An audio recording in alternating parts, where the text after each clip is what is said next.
Breaking news, the Department of Homeland Security has just confirmed to CNN that federal law enforcement agents have raided properties owned by musician and producer Sean Diddy Combs.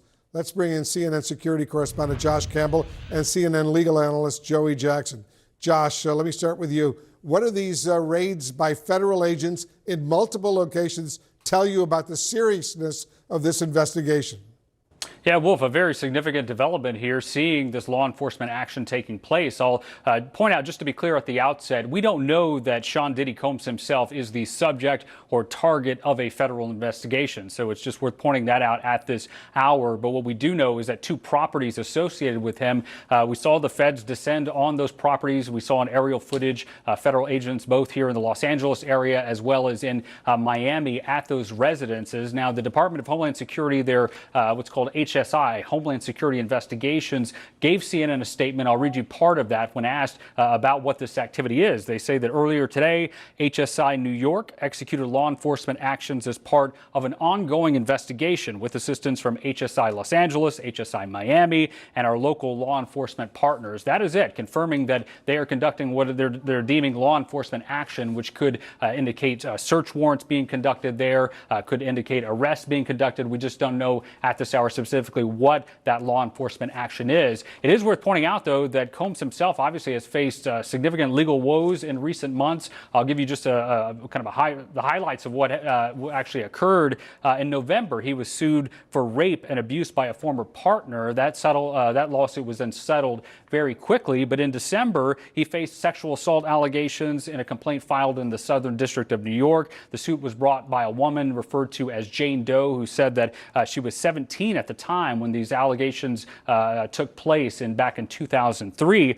He was accused of sex trafficking and gang rape, among other allegations, also in that suit naming two of his associates. Of course, Combs denied any wrongdoing there. And then just last month, a former employee of Combs filed a suit also in the state of New York, accusing him of sexual assault, of sexual harassment, and, quote, grooming. That former employee stated that he had worked for Combs between 2022 and 2023. Among those allegations, this former employee, a male employee, said that Combs did not compensate him for his music production work and forced him to procure and interact with sex workers, threatened him with serving alcoholic beverages laced with drugs to guests at parties at Combs' home. And then Combs' son, Justin Combs, was also accused of soliciting prostitutes and underage girls at his father's homes. Again, the Combs have denied any wrongdoing, but just a series of allegations that we've seen taking place. Final point, Wolf, I'll note is that while we don't know the specific allegations or why the feds are at these residences, it is worth pointing out the agency that is conducting this law enforcement activity. It's not the FBI, it's not the DEA or the ATF. This is HSI, Homeland Security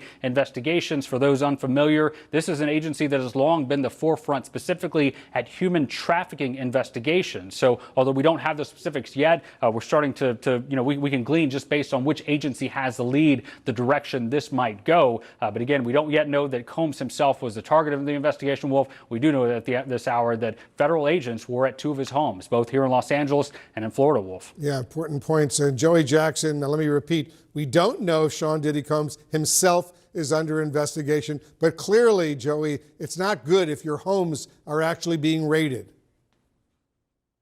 No, it's not, Wolf. And I think, whatever conclusions can be drawn remain to be seen, right? There's not an indictment that we're talking about. That means that we're not speaking of a grand jury having rendered a conclusion, not as to guilt. That's not what grand jurors do, but as to reason to believe that a crime was committed and he committed them. Having said that, whenever you have a raid and an investigation, these things need to be really predicated upon, right? The precursor for this to happen would be some probable cause. What is that probable cause? We don't know. But let's go back to what Josh Campbell talked about, which are those various lawsuits. Now, lawsuits are civil actions in nature. They're not criminal at all. But what they do is they give authorities some guidelines and guideposts with respect to alleged conduct that was engaged in, with regard to who it was engaged in, what activities there were, what it involved. And so that, if there's an investigation, could serve as a source of plentiful information.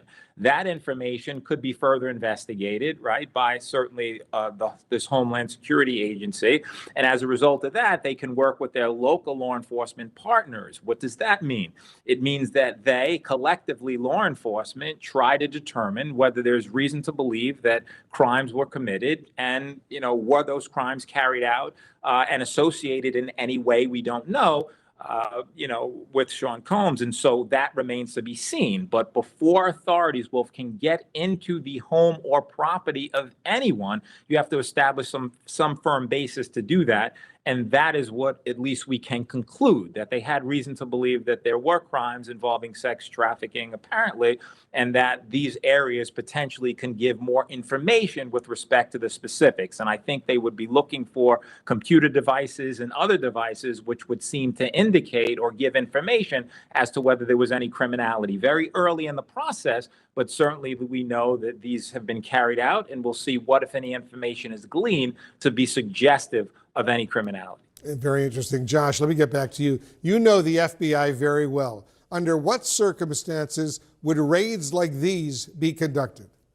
Well, this would require, if it is indeed a search that's being conducted, it would require federal officers, in this case with Homeland Security investigations, going to a judge and seeking a warrant, indicating that we believe that evidence of a crime could be located in these residences. And then this third party, an independent judge, has to approve that warrant. And then you see take place what's happening now on our screen. I particularly want to focus on, you see that large RV-looking vehicle there. This is the mobile command post that federal agencies will send whenever they're going to be somewhere, likely for a long time. I mean, if you look at these residences, we're talking about very large estates. And so, as Joey was mentioning, something as simple as a thumb drive or anywhere where electronic media could be stored, if it's on that warrant, authorities can search that residence top to bottom, looking for any type of device, any type of storage mechanism that fits within the four corners of that search warrant. Now, again, I'll caution, we don't know specifically why they were there. It does tell us, I think, that just because you see that large posture of all of these federal vehicles that are there, including this mobile command post, this was likely not something as simple as an arrest where you show up and you find a person that you're seeking, but likely more along the lines of a search warrant, which falls in line with what HSI told us in that statement when they say law enforcement actions. That's something that we often hear from federal agents as a euphemism for conducting some type of search. But again, both of these residences, both where I am here in LA, it's just a few miles here from the CNN LA bureau where this search is taking place. Also in Miami, you see this large cadre of federal agencies descending on those homes. Again, the big question now, what are they looking for? We're waiting for specifics on that as this search continues. And Joey, video also shows heavily armed agents entering Diddy's home. How unusual is that? So it's not unusual. I mean, I think that what law enforcement does is certainly they want to be protective of themselves, potentially to deter any type of activity that could occur of a criminal variety. Not that there would be any, but you never know. And so as a result of that, once they're armed, not only armed literally, but armed with respect to a warrant, that would suggest that they have reason to be there, that there's criminality that would be afoot, potentially, they go, law enforcement does, and they make sure that the area is secure such that they can get any information from that warrant so that they can continue to investigate. Very important to note, Wolf, that these are investigative stages. Warrants are typical in any type of investigation, right? This is the United States of America. Everyone has rights. But you don't get into someone's home without establishing that there may be some what we call indicia of criminality. Law enforcement will evaluate whatever they find in connection with this search. And if that search bears fruit with respect to any potential criminality on any computer devices, any cell phone devices, any, thumb drives or anything else, then they will connect the dots. And if it's appropriate, they'll move to the next level. And that could lead to something more serious. Again, all speculation at this point, but we know now that they certainly had enough information to be in California and Miami. What stems from that remains to be seen. All right, Joey Jackson, Josh Campbell, to both of you, thank you very, very much.